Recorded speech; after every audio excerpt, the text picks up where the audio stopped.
wasalaatu ala man la nabiya baada muhammad xayru xalqillahi wa ala alihi wa sahabatihi ajmain. mbokk yi ko ñu fas yéene continuer suñu projet bi ñu nekkoon. bismillahi rrahmani rrahim. tabbat yada abi lahabin wa tabba ma aghna anhu maaluhu wa ma kasab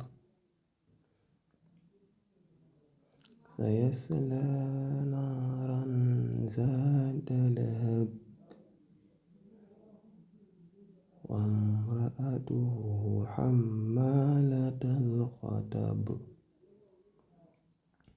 fi jiidiha hablum min masad. sadaqallahul aziim. allahumma salli ala Muhammad wa ali Muhammad.